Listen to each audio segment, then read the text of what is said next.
大家好，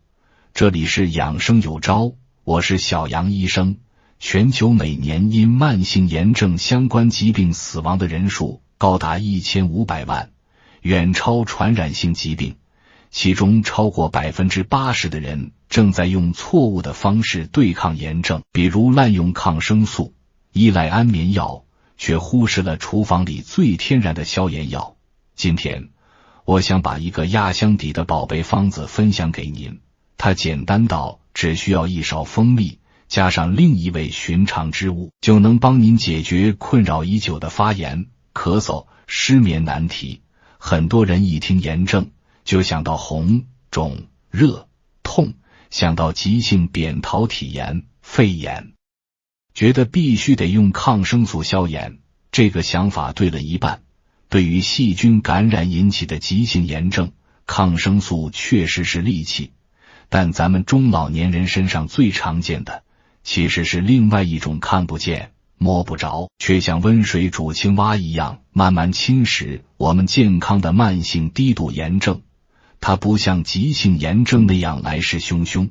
而是像个潜伏的敌人，在我们的血管里、关节中、大脑里悄悄地搞破坏。它可能是导致我们动脉粥样硬化、关节疼痛、记忆力减退，甚至是一些肿瘤发生的幕后黑手。那么这个慢性炎症又和咳嗽、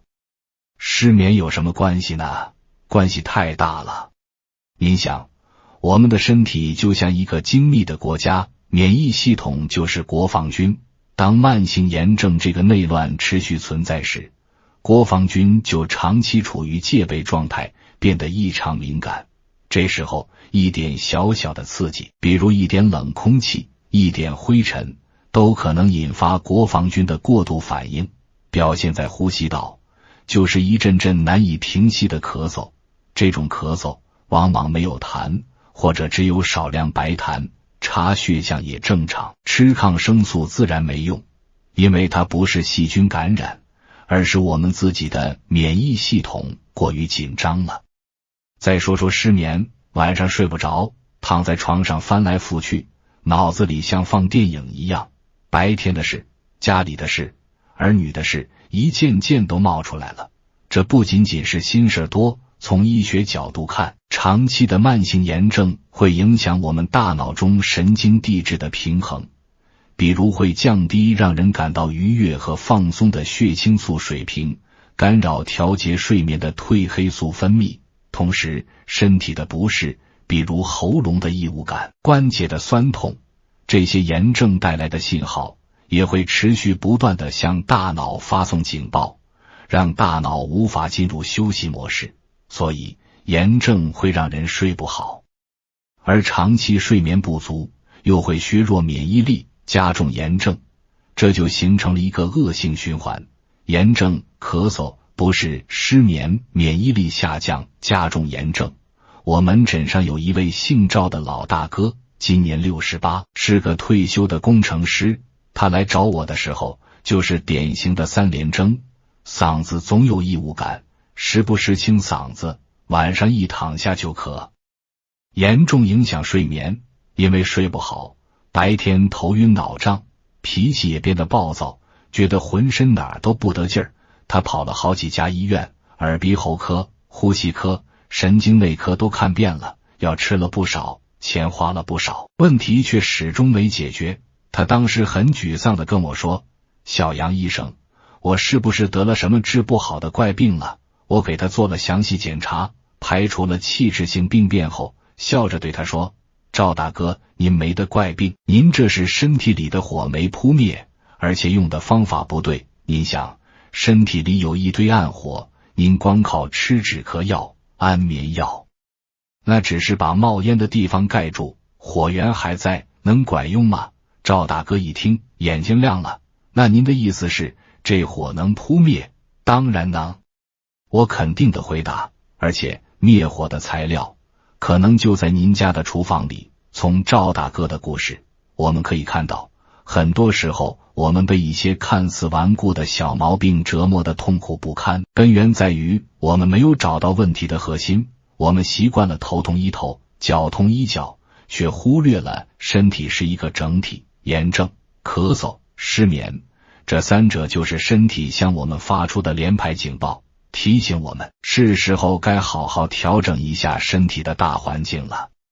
而今天我要分享的这个蜂蜜加一勺神奇配方的方法，正是从调节身体大环境入手，釜底抽薪，从根本上改善我们的健康状况。现在我就要揭开这个神奇配方的神秘面纱。其实它一点也不神秘，说出来您可能会觉得有点失望，因为它太普通太常见了。这个配方就是蜂蜜加上一勺新鲜的生姜汁。我知道很多朋友会说，嗨，我当是什么呢？这不就是姜蜜茶吗？我早就喝过了，好像也没什么特别的效果啊。如果您这么想，那只能说明您还没有真正掌握它的用法，也不了解这两样东西搭配在一起究竟蕴含着多大的能量。这绝不是一杯普通的茶饮，这是大自然赋予我们的一剂天然良方，是经过千百年实践检验的智慧结晶。我们先来聊聊蜂蜜。蜂蜜这东西自古以来就是滋补佳品，在《神农本草经》里，蜂蜜就被列为上品，说它安五脏诸不足，益气补中，止痛解毒，除重病和百药。现代科学研究更是为它的功效提供了有力的证据。首先，蜂蜜是一种天然的抗菌剂，它的含糖量极高，渗透压大，细菌在里面很难存活。同时，蜂蜜在酿造过程中，蜜蜂会加入一种叫做葡萄糖氧化酶的物质。当蜂蜜遇到水分，比如我们体内的体液时，这种酶就会分解产生微量的过氧化氢，也就是我们俗称的双氧水，有很好的杀菌消炎效果。所以对于喉咙发炎、口腔溃疡，直接含服一小口纯蜂蜜能很快缓解疼痛，就是这个道理。其次，蜂蜜富含多种维生素、矿物质和氨基酸，能够为我们身体提供均衡的营养，增强免疫力。更重要的是，它含有大量的抗氧化物质，比如黄酮类化合物和酚酸，这些物质是清除我们体内自由基的能手，而自由基正是导致慢性炎症和衰老的重要元凶。所以长期适量的食用蜂蜜，等于是在给我们的身体做抗氧化保养，有助于抑制慢性炎症的发生和发展。最后，蜂蜜还有一个非常神奇的作用，就是润燥。我们中老年人，尤其是阴虚火旺体质的，常常感觉口干舌燥，皮肤干痒，大便干结。中医认为，蜂蜜性平，味甘，归肺、脾、大肠经，有补中缓急、润肺止咳、润肠通便的功效。它那种滋润的特性，能够很好的缓解我们呼吸道和肠道的干燥，对于干咳无痰或痰少而黏的咳嗽，效果特别好。说完了蜂蜜，我们再来看看它的黄金搭档生姜。生姜更是我们厨房里不可或缺的调味品，也是一味非常重要的中药。俗话说，冬吃萝卜夏吃姜，不用医生开药方。这句老话里蕴含着深刻的养生智慧。生姜性温，味辛，归肺、脾、胃经，它的核心作用就一个字，散。第一，散寒。我们身体受了寒，比如淋了雨，吹了冷风，容易感冒、咳嗽、肚子疼，这时候喝一碗热乎乎的姜汤，出一身汗，马上就会感觉舒服很多。这是因为生姜的辛温之性，能够温煦我们的身体，驱散侵入体内的寒邪。很多中老年人的慢性咳嗽，特别是遇到冷空气就加重的，往往就是因为体内有寒气作祟。生姜就像一个小太阳，能把这些寒气给驱散掉。第二，散滞。我们常说气滞血瘀，气不顺了，血液运行不畅，身体就会这儿疼那儿疼。生姜的辛味能行能散，有很好的行气作用，能够促进气血运行，缓解因气滞引起的胸闷、腹胀等问题。同时，它还能温中止呕，对于脾胃虚寒引起的恶心、呕吐、食欲不振有非常好的效果。脾胃是后天之本，气血生化之源，脾胃功能好了，我们吃进去的营养才能被充分吸收，身体才有足够的能量去对抗疾病。第三，抗炎。现代研究发现，生姜中含有一种非常神奇的活性物质，叫做姜辣素 gingerol。 这种物质是生姜辛辣味道的主要来源，也是它发挥药理作用的核心成分。大量的科学研究表明，姜辣素具有强大的抗炎和抗氧化作用，它的作用机制和一些非甾体抗炎药，比如布洛芬有些相似，但它没有药物带来的副作用。姜辣素能够抑制体内多种炎症因子的产生和活性，比如前列腺素、白三烯等，从而从源头上减轻炎症反应。这对于缓解关节炎疼痛、肌肉酸痛以及我们前面提到的呼吸道慢性炎症都有极大的帮助。现在您明白为什么我要把蜂蜜和生姜搭配在一起了吧？这绝不是简单的1+1，而是一场协同作战的完美典范。他们俩，一个性温，一个性平，一个主散主攻，负责驱散寒邪，行气活血，直击炎症核心；一个主润主守，负责滋阴润燥，补中益气，修复受损组织。生姜的辛温之性可以防止蜂蜜的滋腻，避免有些人吃了蜂蜜后觉得胀气不舒服，而蜂蜜的甘润之性又可以中和生姜的辛辣，让它的温散之力变得更加柔和，不至于因为太过燥热而伤阴。他们俩一攻一守，一散一收，相辅相成，共同构成了一剂平衡、高效、温和的天然消炎方。我给您打个比方，如果说我们身体里的慢性炎症是一块潮湿的木头，容易滋生细菌、炎症因子，那么生姜就像一把火，能把这块木头烘干，让细菌失去生存的环境。而蜂蜜呢，就像一层桐油，在烘干木头之后，再给它涂上一层保护膜，防止它再次受潮，同时还能滋养木头，让它恢复韧性。您看这个比喻是不是很形象？所以老朋友们，不要再小看这杯简单的蜂蜜生姜饮了，它背后蕴含的是中医的阴阳平衡智慧，也是现代医学的抗炎抗氧化科学。它不是什么猛药，不会立竿见影，但它通过温和持久的方式，一点点地改善我们身体的内环境，从根源上解决问题。当您坚持喝上一段时间，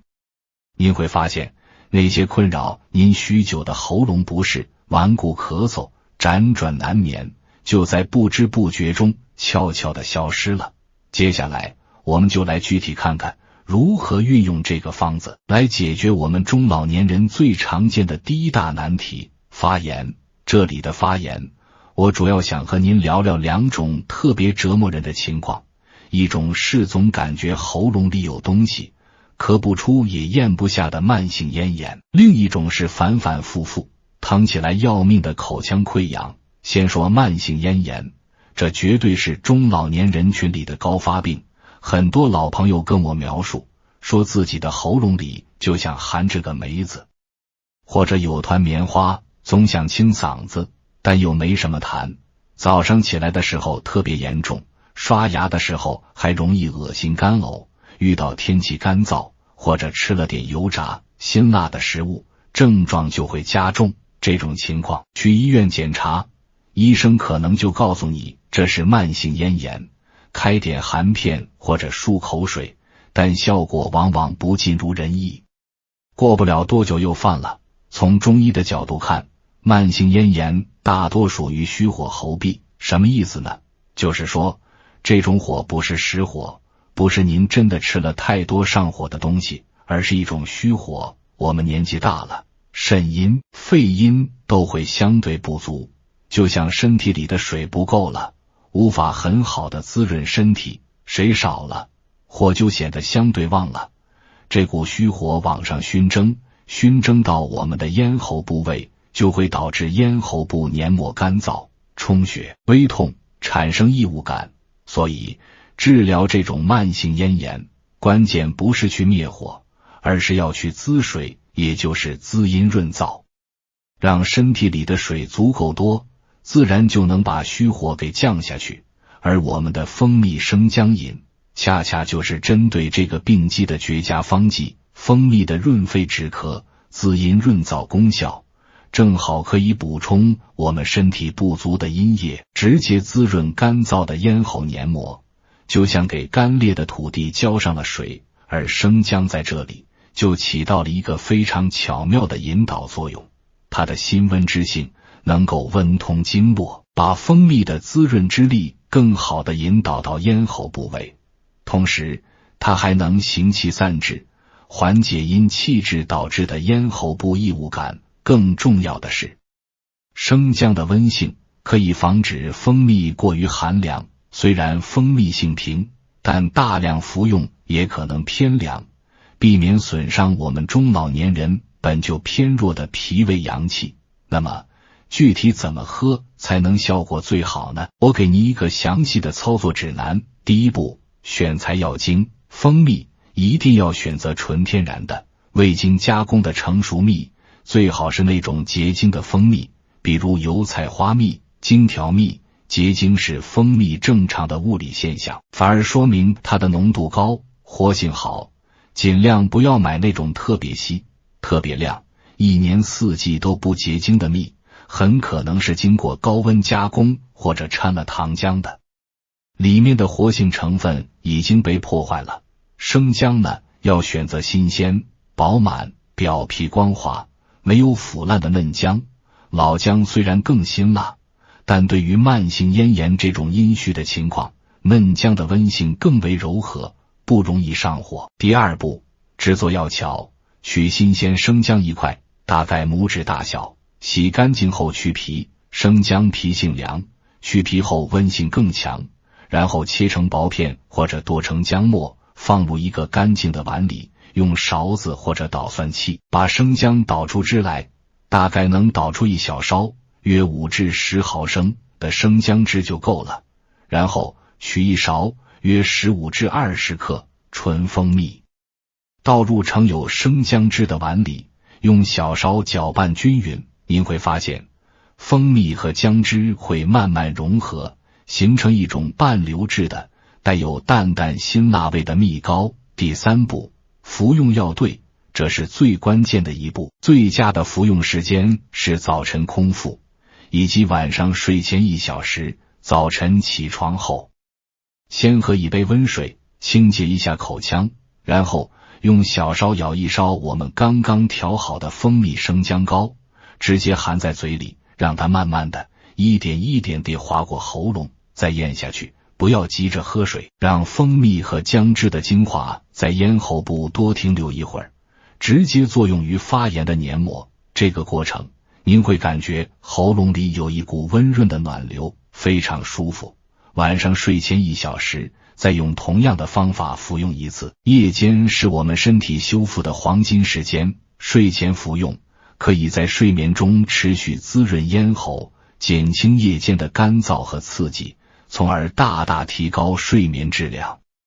除了喝这个蜂蜜生姜膏，对于慢性咽炎，您在生活习惯上也要注意配合，比如饮食上要忌口，少吃或不吃辛辣、油炸、烧烤的食物，这些食物都会助火，加重虚火。戒烟限酒，烟酒对咽喉黏膜的刺激非常大，平时可以多喝一些温水，或者泡一些胖大海、金银花、麦冬之类的茶饮，辅助清热利咽，保持室内空气湿润。尤其是在北方冬天暖气房里，可以放一个加湿器。还有一个很重要的点，就是不要过度用嗓，也不要频繁的清嗓子，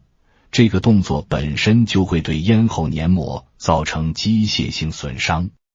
我再给您讲个真实的例子，我们小区里有位姓陈的阿姨，是个京剧迷，退休后参加了社区的京剧票友社，天天吊嗓子，结果没到半年，慢性咽炎就找上门了，嗓子又干又疼，别说唱戏了，说话都觉得费劲。他试了很多方法，什么喉宝、漱口水都不管用。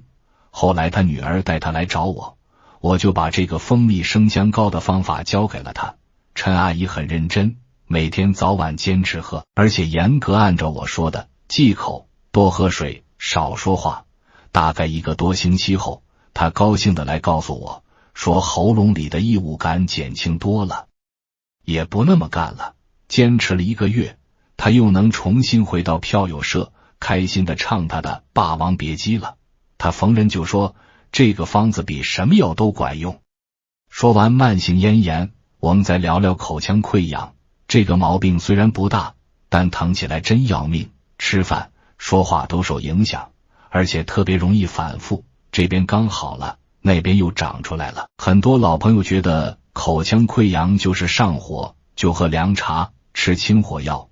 结果有时候越吃越严重，甚至拉肚子。这是为什么呢？其实口腔溃疡也分虚实，实火引起的口腔溃疡通常溃疡面比较大，颜色鲜红，疼痛剧烈，可能还伴有口臭、便秘、舌苔黄厚等症状。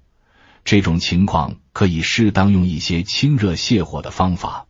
但我们中老年人更多见的是虚火或者脾胃虚寒引起的口腔溃疡。这种溃疡通常溃疡面比较小，颜色淡红，疼痛感相对较轻，但反复发作，迁延不愈，同时可能伴有食欲不振、腹胀、大便溏薄、手脚不温等症状。这种情况下，如果再一味的喝凉茶、吃清火药，就等于在虚寒的脾胃上雪上加霜，不仅溃疡好不了，还会把脾胃搞得更虚弱，形成恶性循环。对于这种虚寒型的口腔溃疡，我们的蜂蜜生姜膏就又派上大用场了。蜂蜜的抗菌消炎和促进组织修复的作用，可以直接作用于溃疡面，杀菌、止痛、促进愈合，而生姜的温中散寒作用，则可以从根本上调理虚寒的脾胃，改善身体的内环境，让溃疡失去生长的土壤。当脾胃功能恢复了，气血生化有源，身体正气足了，自然就不容易长溃疡了。针对口腔溃疡，除了内服蜂蜜生姜膏，我还有一个外用的小窍门，效果立竿见影。就是在溃疡疼痛的时候，用棉签蘸取少量纯蜂蜜，直接涂抹在溃疡面上。蜂蜜的高渗透压能迅速减轻溃疡的水肿，它的抗菌成分能杀灭溃疡面的细菌，而且蜂蜜味道甘甜，能起到很好的局部麻醉作用。涂上去之后，疼痛感会立刻减轻很多，每天涂抹几次，溃疡愈合的速度会大大加快。所以老朋友们，当您在被喉咙异物感或者口腔溃疡困扰的时候，别再只知道吃消炎药、喝凉茶了，不妨走进厨房，用最天然的蜂蜜和生姜为自己调制一杯健康饮。它温和有效，没有副作用，只要您坚持用，再配合良好的生活习惯，我相信那些让您烦恼不已的炎症问题一定会得到极大的改善，甚至彻底告别。我们再来聊聊另一个让中老年人苦不堪言的常见病——咳嗽。咳嗽本身是一种保护性反射，帮助我们清除呼吸道里的异物和分泌物。但那种没完没了、千言不愈的顽固咳嗽，尤其是季节交替时的秋燥干咳，却能把人折磨得身心俱疲。很多老朋友咳嗽起来，白天咳，晚上咳，严重的时候甚至会咳得尿失禁、肋骨疼，吃了一大堆止咳药、消炎药，就是不见好。在门诊，我遇到最多的就是2种类型的顽固咳嗽，一种是感冒好了之后，咳嗽却迟迟不愈，一咳就是3-4个星期，甚至1-2个月，医学上称之为感染后咳嗽。另一种就是秋天特别容易犯的干咳，喉咙痒，一痒就咳，没有痰或者痰少的可怜，怎么咳都咳不出来，胸口憋得慌，这就是典型的秋燥伤肺导致的干咳。我们先说感染后咳嗽，这种情况病毒或细菌感染本身已经被清除了，但是我们的呼吸道黏膜在感染过程中受到了损伤，变得非常敏感，就像一块被烫伤的皮肤，即使伤口愈合了，但在一段时间内它依然会比正常的皮肤敏感，遇到一点刺激就会感觉不适。我们的呼吸道也是一样，受损的黏膜对外界的刺激，比如冷空气、烟雾、灰尘，甚至说话多一点，都会变得异常敏感，从而引发咳嗽。这种咳嗽吃抗生素是没用的，因为没有细菌感染了，吃强力止咳药也只能暂时压制，治标不治本，而且还有副作用。对于这种情况，中医认为这是外邪虽然被驱散了，但肺气还没有恢复宣发和肃降的正常功能，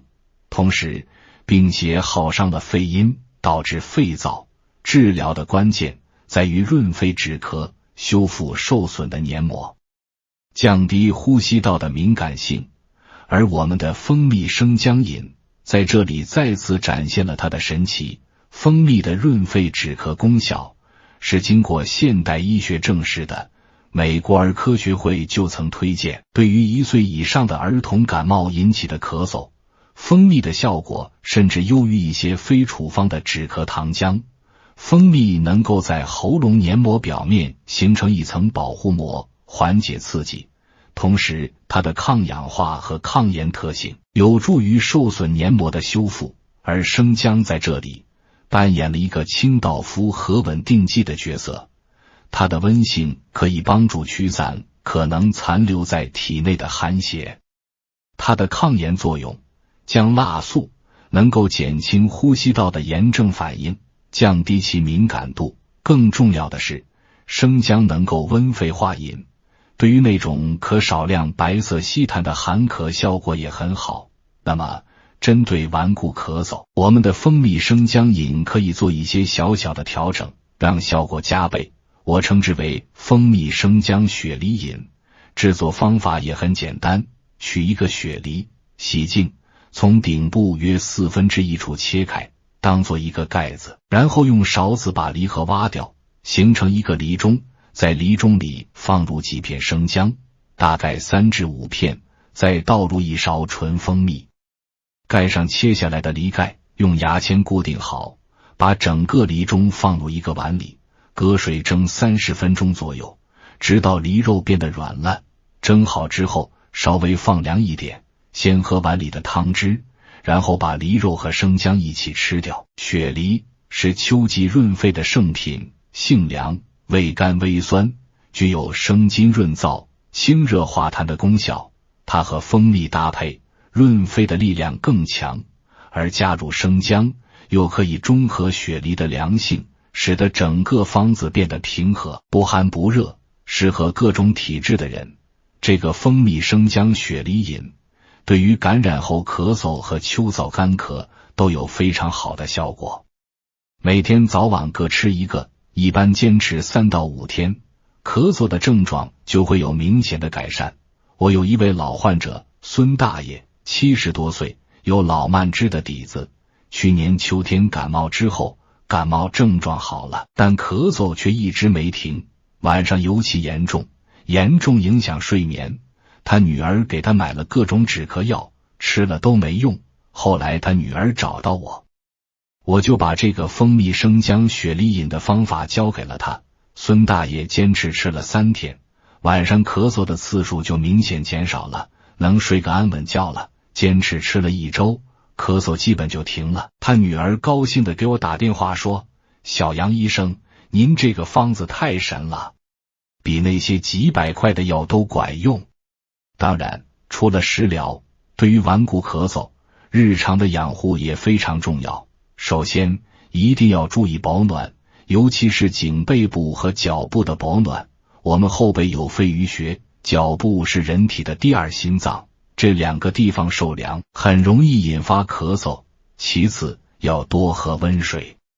保持呼吸道湿润。秋天空气干燥，可以在家里放个加湿器。饮食上要忌食生冷、辛辣、油腻的食物，这些食物都会刺激呼吸道，加重咳嗽。可以多吃一些白色的润肺的食物，比如百合、银耳、山药、莲藕、白萝卜等。还有一种情况，很多老朋友咳嗽的时候喜欢自己买点止咳药水喝，觉得喝下去喉咙就不那么痒了。这里我要特别提醒一下，很多止咳药水里含有可待因或者右美沙芬等中枢性镇咳成分，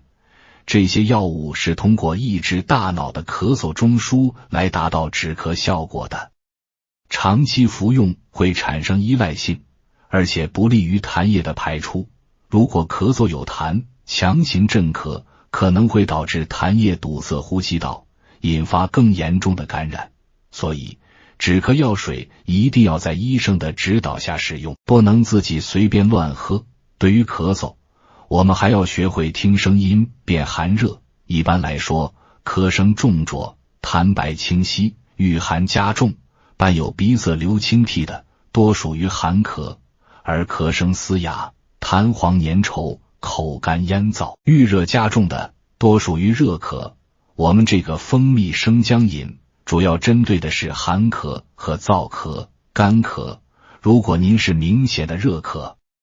痰黄、口苦、便秘，那就不太适合用生姜了，可以单独用蜂蜜或者搭配雪梨、罗汉果、川贝母等清热润肺的食材。总而言之，对付顽固咳嗽，我们不能只盯着止咳本身，更要找到咳嗽背后的原因，从修复受损的呼吸道、调节身体的内环境入手。我们的蜂蜜生姜饮以及它的升级版蜂蜜生姜雪梨饮，就是通过润肺、消炎、驱寒、修复等多种途径，从根本上解决问题。它不像西药那样立竿见影，但它安全、温和，治标又治本。只要您辨证准确，坚持使用，再配合良好的生活养护，我相信那个让您咳得心烦意乱的气管一定会重新变得温顺安宁。聊完了让人烦恼的炎症和咳嗽，我们再来谈谈中老年人另一个普遍的健康困扰——失眠。如果说炎症和咳嗽是身体上的折磨，那么失眠就是精神上的酷刑。我见过太多老朋友因为长期失眠，整个人都垮掉了，白天没精神，头昏脑胀，记忆力减退，脾气暴躁，甚至对生活都失去了兴趣。更严重的是，长期失眠会严重削弱免疫力，诱发和加重高血压、心脏病、糖尿病等多种慢性病，形成恶性循环。很多老朋友一失眠就想到要吃安眠药，安眠药确实能帮助入睡，但它就像一把双刃剑，一方面它能暂时解决睡不着的问题，另一方面它会产生依赖性，而且越吃剂量需要越大。停药后还会出现反弹性失眠，更难入睡。长期服用安眠药还会带来头晕、乏力、记忆力下降等副作用，对肝肾功能也有一定的损害。所以安眠药只能作为短期、临时的辅助手段，绝不能作为长期解决失眠的根本办法。那么失眠的根本原因是什么呢？中医认为，人的睡眠和心、肝、脾、肾等脏腑的功能以及气血的盛衰密切相关。我们中老年人随着年龄增长，肾精渐亏，心血不足，肝血不藏，常常会出现心肾不交、心脾两虚、肝郁化火等情况，这些都会导致神不安舍，也就是心神不能安安稳稳地待在它该待的地方，心，从而出现失眠、多梦、易醒等问题。从现代医学的角度看，我们前面反复提到的慢性炎症，也是导致失眠的一个重要元凶。长期的慢性炎症会影响大脑神经递质的平衡，比如降低5-羟色胺血清素的水平，而5-羟色胺是合成褪黑素、调节睡眠的关键激素的前体物质。同时，炎症因子本身就会直接作用于大脑的睡眠中枢，干扰正常的睡眠觉醒周期。此外，身体上的各种不适，比如我们前面说的喉咙痒、关节痛、夜尿多等，这些不适信号会持续不断地向大脑发送警报，让大脑无法进入放松和休息状态，自然就睡不着了。所以要想从根本上改善睡眠，我们需要双管齐下，一方面要调理身体内部的脏腑功能，平衡气血，另一方面要减轻身体的慢性炎症，消除各种不适的警报。而我们的蜂蜜生姜饮在这2个方面都能发挥意想不到的作用。首先，蜂蜜对于安神助眠有着独特的优势。蜂蜜中含有丰富的葡萄糖，这种糖分能够直接被人体吸收利用，不需要经过复杂的消化。当我们空腹喝下一杯蜂蜜水或者蜂蜜生姜饮后，血糖会平稳地升高，这会促使大脑分泌一种叫做血清素的神经递质。血清素能让人感到放松、愉悦和满足，它又被称为快乐荷尔蒙。而血清素在夜间会进一步转化为褪黑素，褪黑素就是我们身体内最强的调节睡眠周期的激素。它能告诉大脑，嘿，天黑了，该睡觉了。所以睡前适量的食用蜂蜜，能够通过促进血清素和褪黑素的分泌，自然而然地诱导睡眠。而且这种睡眠是生理性的、深度的，不会像安眠药那样让人第二天昏昏沉沉。其次，生姜的抗炎作用在这里也功不可没。通过减轻体内的慢性炎症，生姜能够改善神经递质的失衡，减少炎症因子对大脑睡眠中枢的干扰。同时，生姜的温性能够温通经络，促进血液循环。对于一些因为手脚冰凉、血液循环不畅而导致的失眠，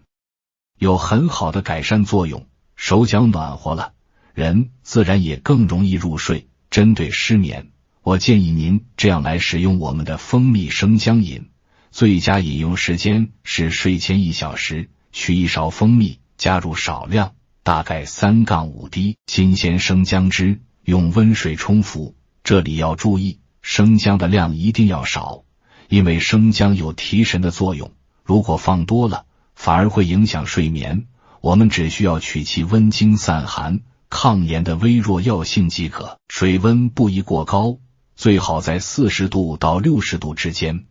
过高的水温会破坏蜂蜜中的活性酶。除了喝蜂蜜生姜饮，我还有一个非常有效的睡前助眠小仪式，强烈推荐给您：泡脚。睡前用40度左右的温水泡脚15至20分钟，水位最好能没过脚踝。泡脚时可以在水里加1小把艾叶或者生姜片，温经散寒的效果更好。泡到身体微微出汗即可，不要大汗淋漓。泡脚能促进血液循环，放松身心，是公认的助眠良方。按摩。泡完脚后，躺在床上可以做一些简单的自我按摩，比如用双手拇指按揉两侧的太阳穴，按揉30次，然后用手指梳头，从前额梳到后脑勺，反复50次，能疏通头部经络，安神健脑。最后按揉脚底的涌泉穴，这是肾经的起始穴，睡前按揉能滋阴降火，绞痛心肾，对失眠特别有效。每个穴位按揉1至2分钟，感觉酸胀即可。静心。做完按摩后，平躺在床上，闭上眼睛，做几次深呼吸。吸气时，想象新鲜的空气充满了你的身体；呼气时，想象一天的疲惫和烦恼都随着呼气排出体外。如果脑子里还是有很多念头，不要去对抗它，就只是静静地观察它，看着它来，看着它走，就像看天上的云一样。慢慢的，您会发现念头越来越少，心越来越静，不知不觉就睡着了。我有一位姓刘的老大姐，退休前是单位的会计，工作压力大，落下了失眠的毛病。退休后，这个毛病依然跟着她，每天晚上躺下至少要1-2个小时才能睡着，而且睡得很浅，一点点动静就醒。她长期靠吃安眠药维持睡眠，但效果越来越差，而且白天头昏得厉害。她来找我的时候，情绪非常低落，说自己都快得抑郁症了。我详细了解了她的情况，发现她除了失眠，还有手脚冰凉、胃口不好、大便偏稀等脾胃虚寒的症状。我就告诉她，刘大姐，您这失眠根子在于您的脾胃和身体里的寒气。我把睡前喝少量蜂蜜生姜饮，加上泡脚、按摩的方法教给了她，并嘱咐她一定要把安眠药慢慢减下来。刘大姐非常配合，坚持了1个月。她后来兴奋地告诉我，小杨医生，您的方法太管用了，我现在不用吃安眠药，也能睡上5-6个小时的安稳觉了，而且手脚也暖和了，胃口也开了，感觉整个人都年轻了好几岁。当然，改善睡眠，除了这些方法，心态的调整也至关重要。很多老朋友睡不着，就是因为想的太多，白天为儿女操心，晚上为过去的事后悔，为未来的事担忧。其实，人到了我们这个年纪，最应该学会的就是放下。儿女已经长大，他们有自己的生活和路要走，我们能做的就是照顾好自己，不给他们添麻烦，这就是对他们最大的支持。过去的事，无论好坏，都已经过去了，再纠结也无济于事。未来的事，谁也说不准，与其担忧，不如活在当下，珍惜眼前的每一天。白天的时候，尽量多参加一些户外活动，多和朋友聊聊天，培养一些兴趣爱好，比如下棋、钓鱼、跳舞、书法、绘画等等，让生活充实起来，心情舒畅了，晚上自然也就能睡得香了。记住，睡眠不是靠强迫得来的，而是身心放松后自然而然的结果。所以，老朋友们，当您再次被失眠困扰的时候，请不要再把希望寄托于那些小小的药片了，不妨试试我们这个天然的蜂蜜生姜饮。再配合上泡脚、按摩和心态的调整，这套组合拳从调理身体内部环境入手，既治标又治本，安全无副作用。只要你有耐心，坚持下去，我相信你一定能重新找回那种婴儿般的深度睡眠，每天精神饱满地迎接新的一天。今天我们花了很长的时间，从炎症、咳嗽、失眠这3大中老年常见问题入手，详细地聊了聊蜂蜜加1勺生姜这个神奇配方的妙用。我们不仅知道了它为什么有效，还学会了针对不同问题的具体用法和搭配，以及配合的生活习惯调整。我相信，只要您能把这些方法运用到生活中，您的健康状况一定会得到一个质的飞跃。但是我必须在这里强调一点，健康从来不是一蹴而就的事情，它更像是一场持久战，一场需要我们用智慧和耐心去打好的战役。一杯蜂蜜生姜饮，它不是神药，不能包治百病，更不能让您今天喝了，明天就百病全消。它的真正价值在于，它是一个引子，一个开启我们健康生活方式的钥匙。它告诉我们，健康其实就藏在我们最平凡的饮食和生活习惯里。我们完全可以通过自己的努力，用最天然、最温和的方式来守护我们的身体。所以，在文章的最后，我想和您分享一些更宏观的养生理念，希望能帮助您把健康真正的融入日常，拥抱一个充满活力的晚年。我们常说病从口入，这句话不仅仅是指吃了不干净的东西会生病，更深层的含义是，不恰当的饮食习惯是导致我们身体失衡、滋生疾病的重要原因。所谓饮食有节，包含3层意思：一是节量，吃饭要7、8分饱，切忌暴饮暴食。我们中老年人脾胃功能减弱，吃得过饱会加重脾胃负担，导致食积不化，久而久之就会生出痰湿来。二是节食，一日3餐要定时定量，尤其是早餐一定要吃，而且要吃好。经过一夜的消耗，我们的身体需要营养来启动新一天的代谢，晚上则要少吃。所谓胃不和则卧不安，晚上吃得太饱会影响睡眠。三是节胃，饮食要清淡，五味要均衡，过咸伤肾，过甜伤脾，过酸伤肝，过苦伤心，过辛伤肺。我们这个年纪尤其要注意减少盐、糖、油的摄入，多吃天然新鲜的食物，少吃加工食品。除了有节，还要顺应天时。中医讲天人合一，我们的饮食应该随着季节的变化而调整。比如春天阳气生发，可以适当吃一些心肝发散的食物，比如韭菜、香菜，帮助阳气生发。夏天天气炎热，心火旺盛，可以多吃一些苦味、酸味的食物，比如苦瓜、绿豆、山楂，以清热养心。秋天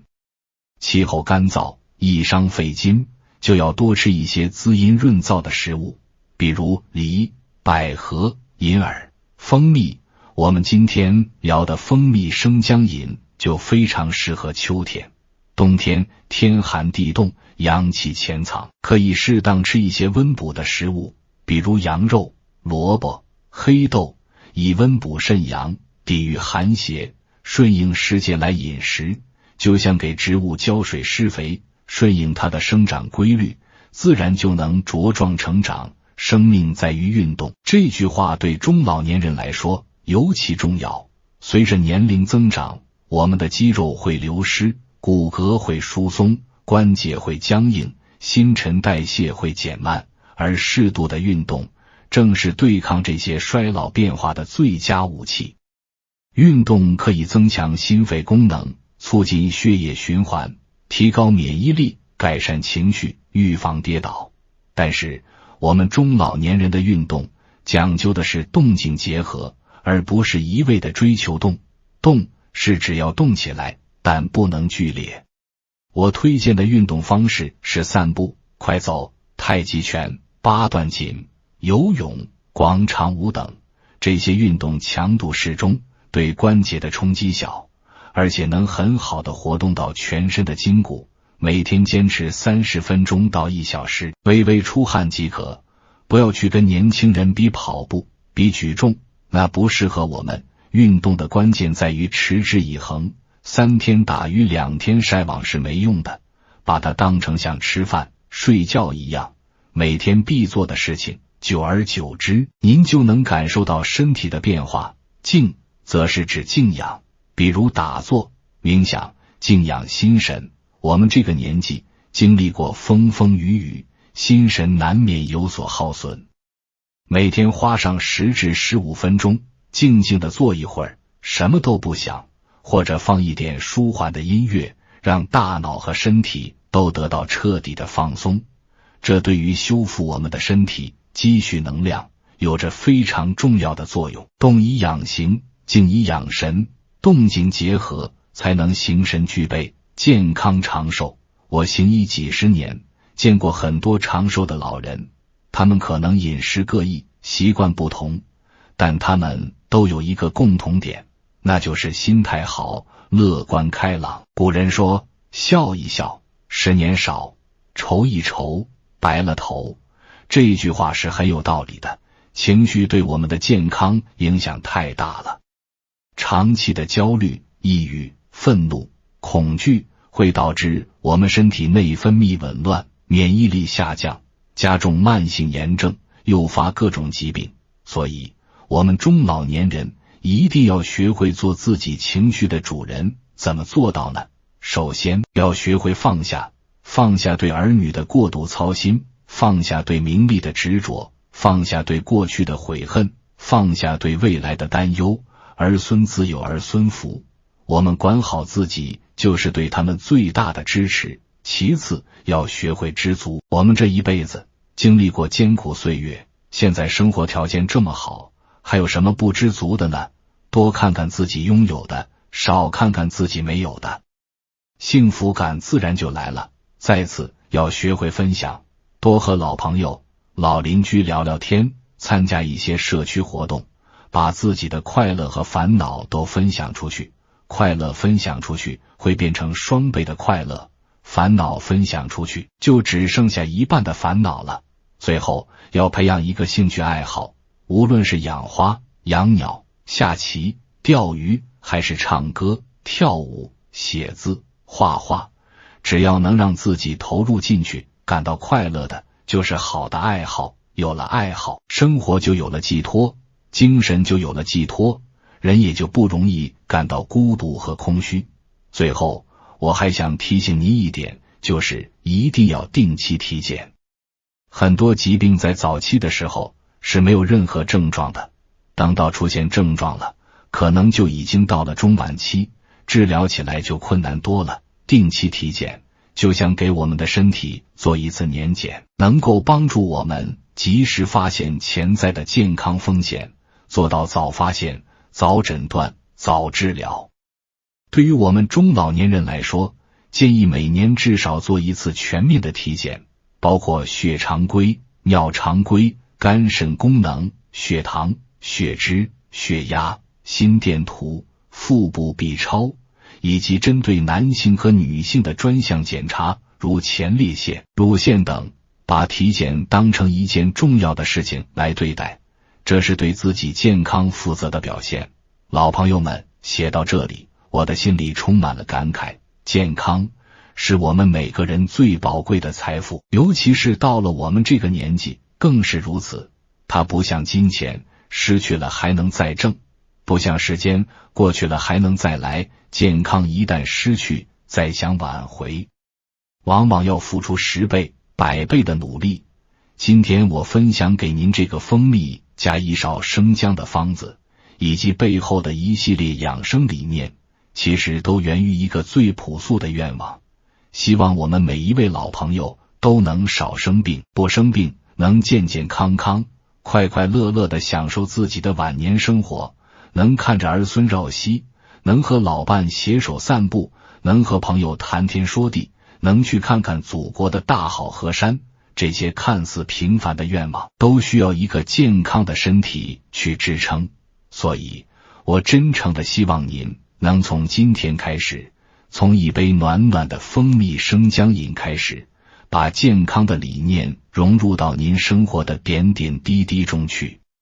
不要怕麻烦，不要怕坚持不了，您可以把这篇文章收藏起来，或者分享给您的老伙伴们，大家互相监督，互相鼓励。当您坚持一段时间后，发现自己喉咙不疼了，咳嗽好了，晚上能睡个安稳觉了，白天精神饱满了，你一定会感谢今天这个开始，感谢那个为健康付出努力的自己。请记住，健康是我们晚年生活最大的底气，也是我们能给予儿女最好的礼物。一个健康的您，能让儿女少一份牵挂，多一份安心。一个健康的您，才能有精力去享受天伦之乐，去看看年轻时没来得及看的风景，